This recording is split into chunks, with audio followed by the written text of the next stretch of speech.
அருமையானவர்களே, இந்த நாளிலும் அவனுடைய வார்த்தையை நான் இடத்திலே கொண்டு வருகிறேன். மார்க் 10ல பார்த்தீங்கன்னா 46லேருந்து 52 வரைக்கும் பார்க்கிறப்ப அங்கே பர்த்திமேயுவுக்கு இயேசு அற்புத சுகத்தை கொடுத்ததை குறித்து நாம் பார்க்கிறோம். அப்ப அங்க போட்டிருக்கு, வழி அருகே அவன் பிச்சை கேட்டுக் கொண்டிருந்தான். அவன் குருடன்.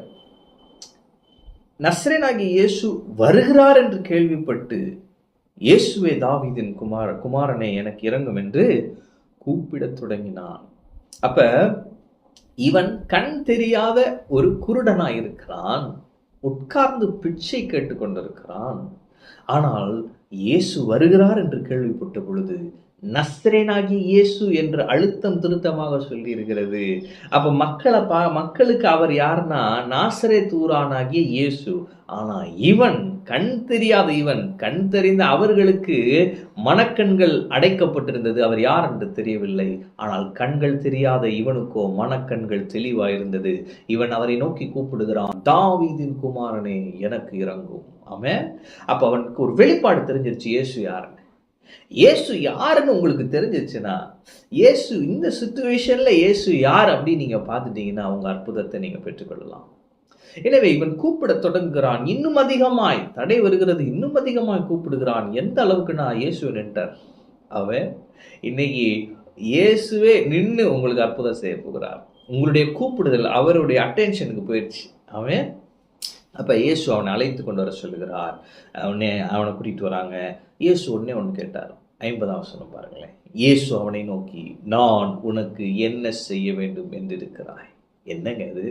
அவன் கண் தெரியாதவன் கத்துறான். இயேசு வர சொல்றாரு. அவனும் வரான். வந்தோன்னையும் கண் பார்வை அடைவாயாக அப்படிலாம் சொல்லல. அவர் அழகா ஒன்று கேட்டாரு, நான் உனக்கு என்ன செய்ய வேண்டும் என்று இருக்கிறாய். இன்னைக்கு நம்மளை வேல்யூ பண்றவங்க ரொம்ப கம்மி பாருங்க.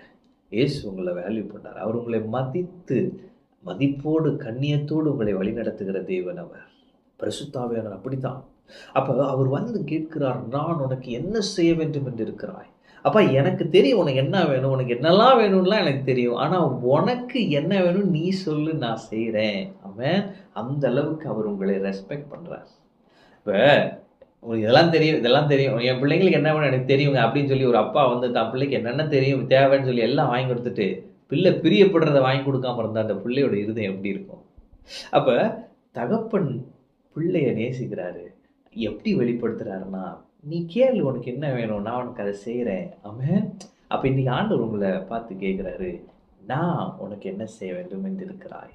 என்னால் எல்லாம் முடியும், உனக்கு இதான் வேணும் எல்லாமே எனக்கு தெரியும். ஆனா நீ என்னிடத்துல வந்து பேசு, நீ என்னிடத்துல வந்து உனக்கு என்ன வேண்டும் என்று நீ சொல்லு, உன் வாஞ்சையும் மன விருப்பத்தையும் நிறைவேற்ற நான் ஆவலாயிருக்கிறேன் என்று சொல்லுகிறார். ஆமென். அப்ப இயேசு உங்களுடைய விருப்பத்தை அறிந்து விருப்பத்தின்படி செய்கிற கர்த்தர் இன்று கேட்கிறார், நான் உனக்கு என்ன செய்ய வேண்டும். ஆமென்.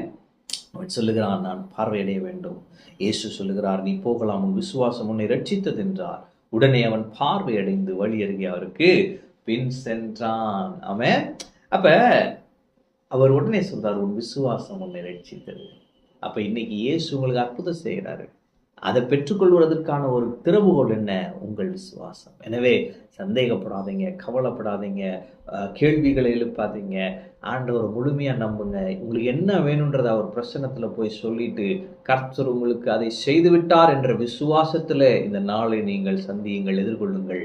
உங்கள் அற்புதத்தை பெற்றுக்கொள்வீர்கள். உங்கள் விசுவாசம் உங்களை ரட்சிக்கும். ஆமென். பெரிய அற்புதத்தை இன்று அனுபவிப்பீர்கள்.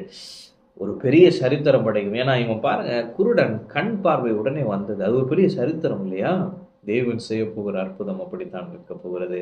ஆச்சரியப்பட போகிறீர்கள். ஆமென். கர்த்தர் உங்களோடு இருக்கிறார். கர்த்தர் உங்களை ஆசீர்வதிப்பார்.